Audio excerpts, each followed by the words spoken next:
All right, in this chapter, we're going to talk about some of the options you'll see related to part cells, particularly related to the navigation menu and then the functionality within those pages when you're doing each one of those options. So let's jump on in under the parts and accessories module. Again, if you have the correct permissions, you'll see a sales tile here, and that's what we're going to be talking about. Is once we click that, what the options are. Now, just as a mention of, a product manager tip, if you will, over in these areas, you can condense these options on the left-hand collapse menu. I'm using that as an example because what we're going to be talking about in this video are the options under invoices. One of the great things about DX1 is we do try to make it easy for you to move around other areas of, say, the parts department, even if you're on this page without returning to the dashboard. And that's why you have some options over here. If you wanted to jump to parts ordering, you could go there fast and then you could get back to our parts invoicing on hold page. So just kind of keep that in mind. Again, the sections we're going to be talking about in this video, however, will be the invoice section up top.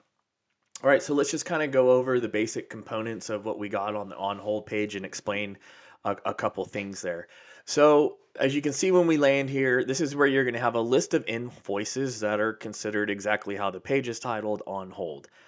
You've opened them or somebody in your dealership has. They've done something, whether they've added a customer, no customer, whatever it may be. They've decided to save an invoice without completing it. So let's take a look at some of the basic components of the page. Here's where you can start a new invoice. You could click the plus add button. You can search by a customer invoice or by an invoice number. So maybe I want to look for 504. I can just go straight to customer demo. Uh, I can also search by a part description or a part number or a particular salesperson, information that we have in here. I can also search by department. And this one's, I think, particularly good when it comes to service because a lot of times either new employees or people get busy. They'll go over to a service order, they'll build a parts invoice, they'll do everything they want, but it's on hold because they might be adding more parts before they complete it. And then they actually do get everything done, but they actually forget to send it over to the ordering screen and it sits on hold. So this is a good place to come, probably if you're a parts manager or a service manager, or both of you for that matter, if you're working towards the same goal, could come in here and filter by department and say, oh, hey, looks like I got an invoice on hold for this RO. I should probably communicate with the service manager, service writer, and find out why we haven't processed this yet. So just mentioning, same thing for major units. Many times during major unit deals, people need quotes for financing or out the door pricing, or they're adding parts, accessories, service, things like that. In the case of parts, which we're talking about now, maybe somebody requested to add a helmet to their deal or add some parts or something along those lines. So again, I could go to the major unit department here and clearly see that invoice. And I can search by all, which is going to be the default here. All right, so that's just a little bit of the components of the search bar. Just like in many other pages we have here, you can move columns around if you want, kind of play with the width, if you will. If you get a little lost, always come down here and reset the grid. A couple things you can do if you want to open an invoice, you can do that. You can simply click the invoice, it'll open you up, take you here. You can print the invoice if you're maybe just trying to get a receipt or you want to send it to somebody via text message or an email. You could do that here. You could download it. If I need to send this over, to somebody to look at, to take a reference internally, hey man, I worked up your ticket for the sales office. Here, take a look in this email. Here's everything we got here, things like that. Different options you have. You can also email the customer. Now, you can email the customer in the previous receipt type window we saw, but here you can do a little bit more with your email. You can make it your own template. You can add in more information, just a little bit more detail. Make it more of an email as much as emailing a copy of an invoice to somebody. And then we also have here quick void icons. So if you want to quickly remove an invoice, you can do that. You can click it, say yes, and that'll save you the time from going into the invoice, going into the menu, and clicking void. And we've mentioned in previous chapters, we do have a smart voiding feature, just to remind you, because these lists can get pretty big over time. And we do have a tool called Smart Voiding you can do in dealership settings that will help you groom this list automatically as it grows so you can keep it manageable and whatnot. So, all right, one of the other things I want to talk about is the distinction between a quote and an invoice and really what that means. And we'll go ahead and we'll start a new invoice for the sake of explaining it here. So I'm going to create a new invoice. I don't have to have a customer here. And at any point in time on any invoice, customer or not, if I go to look for a part and I have something in inventory and I add it to an invoice, if I hit save right now, it's going to ask me whether I want to reduce quantity available or do not reduce quantity available. Now, there will be very few times in these videos that you hear me try to tell you what is a good idea or a bad idea or heed my advice, but I'm going to give you one here. There's many dealers for some reason who want to take these parts out of inventory. Even though for whatever reason in the ticket we're not completing it. Many dealers consider that just layaway. If we're actually removing parts from our inventory so somebody else can't sell them or use them, there should be a really good reason. Again, I'm not lecturing you on whether you should or shouldn't use it this way, but I am trying to explain to you that this is kind of what makes the distinction between a quote and an invoice. So if I don't reduce the quantity of a part that's in stock and I hit save, you notice I got a quote number, okay? And if I go back, I'll see it as, a quote 507. Now, if I do the same process and I add another part that's in stock, and we do the same thing, and this time I remove or reduce the quantity when I click save, you'll notice that this has now turned this into an invoice. And that's because something has been done. We've actually removed the part from the inventory. Again, just my 2 cents. If you were going to do this, you should have put a customer name in there and just simply put it on layaway. But again, I'm not judging. I'm just making sure you understand what's going to happen. And there is a little cautionary tale here. So in the case where this happens, which I see it happen a lot in dealerships, somebody clicks the reduce quantity here. There's no customer name.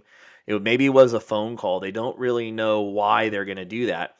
What's going to happen is the next time somebody goes to run a new parts invoice and they go in to add that part number, it's going to show a discrepancy between what's available and on hand because somebody has reduced this one from stock. And if you don't put in a customer, we refer to them as a cash customer. So really, you got a part that is in your dealership inventory in terms of something to be accounted for from an accounting standpoint, but it's not available to sell. But the reality, it is available to sell, or in concept, it's available to sell. So I really recommend not using the reduced quantity process in an invoice as much as possible. And if you really need to set something aside for somebody, then what you should do is do it the proper way, which is to create a layaway and add a customer name. But again, whatever works for you, we just want to make sure there's a distinction between the two, that when I add a part and hit save, it's going to be an invoice. And when I don't reduce the quantity in an invoice, it'll remain a quote. So um, those are our basic kind of overview of the differences between what makes a quote and what makes an invoice distinction. All right, so we've talked about kind of our main landing page here, how to open up to get to the invoices, how you can void them. Just to be clear, if you need to void an invoice and you can't use the quick void icon, for example, if you take a payment on an invoice, there's a number of conditions where we won't let somebody just quick void the invoice because something else has to happen. So you notice now it says I cannot quick void this invoice because a payment has been taken. So that means I have to void it by going into the invoice. So if you need to do that, you can come up and click void sale. You can refund your payment, give a reason if you need to, whatever it may be. And now this 508 has been removed from our on hold list.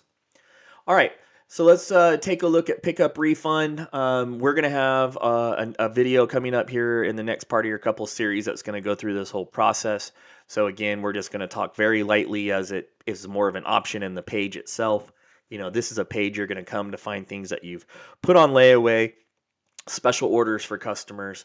You have a number of icons here that kind of guide you through the process. Again, we'll talk a little bit more about those later.